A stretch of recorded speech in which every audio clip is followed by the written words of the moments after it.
Police ಠಾಣೆಯ ಸನಿಹವೇ ATM ಕಳ್ಳತನ, ಯಂತ್ರದ ಭಾಗಗಳನ್ನು ಹೊತ್ತೊಯ್ದ ದುಷ್ಕರ್ಮಿಗಳು. ಅನಂತಪುರ ಜಿಲ್ಲೆಯ ಬೊಕ್ಕರಾಯ ಸಮುದ್ರದಲ್ಲಿರುವ ಎಸ್ಬಿಐ ಎಟಿಎಂ ಕಿಯೋಸ್ಕ್ ಅನ್ನು ಒಡೆದು ದುಷ್ಕರ್ಮಿಗಳು ಯಂತ್ರದ ಬ್ಯಾಟರಿ ಹಾಗೂ ಇತರೆ ಭಾಗಗಳನ್ನು ಕಳವು ಮಾಡಿರುವ ಘಟನೆ ಬುಧವಾರ ಬೆಳಗಿನ ಜಾವ ನಡೆದಿದೆ. ತಡಿಪತ್ರಿ ಮುಖ್ಯ ರಸ್ತೆಯಲ್ಲಿರುವ ಈ ಎಟಿಎಂ ಕೇಂದ್ರವು ಜನನಿಬಿಡ ಪ್ರದೇಶದಲ್ಲಿದ್ದು, ಕೇವಲ 100 ಮೀಟರ್ ಅಂತರದಲ್ಲಿ ಪೊಲೀಸ್ ಠಾಣೆ ಇದ್ದರೂ ಕಳ್ಳರು ಕೃತ್ಯ ಎಸಗಿರುವುದು ಸ್ಥಳೀಯರಲ್ಲಿ ಆತಂಕ ಮೂಡಿಸಿದೆ. ಘಟನೆಯ ಕೆಲವೇ ಗಂಟೆಗಳ ನಂತರ ಕಳವು ಮಾಡಲಾದ ಎಟಿಎಂ ಯಂತ್ರದ ಭಾಗಗಳು ಗನಮಲ ಮಂಡಲದ ಅಕುಲೇಡು ಗ್ರಾಮದ ಹೊರವಲಯದಲ್ಲಿ ಪತ್ತೆಯಾಗಿದೆ. ಆರೋಪಿಗಳು ಕಳ್ಳತನದ ಬಳಿಕ ಉದ್ದೇಶಪೂರ್ವಕವಾಗಿ ಆ ಭಾಗಗಳನ್ನು ಅಲ್ಲಿ ಎಸೆದಿರಬಹುದು ಎಂದು ಪೊಲೀಸರು ಪ್ರಾಥಮಿಕ ತನಿಖೆಯಿಂದ ಶಂಕಿಸಿದ್ದಾರೆ.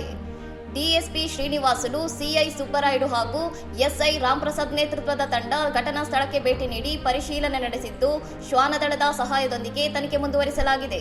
ಹತ್ತಿರದ ಪ್ರದೇಶಗಳ ಸಿಸಿಟಿವಿ ದೃಶ್ಯಾವಳಿಗಳನ್ನು ಪರಿಶೀಲಿಸಲಾಗುತ್ತಿದ್ದು, ಆರೋಪಿಗಳ ಪತ್ತೆಗಾಗಿ ಪೊಲೀಸರು ವಿಶೇಷ ತಂಡಗಳನ್ನು ರಚಿಸಿ ಶೋಧ ಕಾರ್ಯವನ್ನು ತೀವ್ರಗೊಳಿಸಿದ್ದಾರೆ. ಇನ್ನಷ್ಟು ಸುದ್ದಿಗಳಿಗಾಗಿ ನೋಡ್ತಾ ಇರಿ ಸೌರಂ ಟಿವಿ.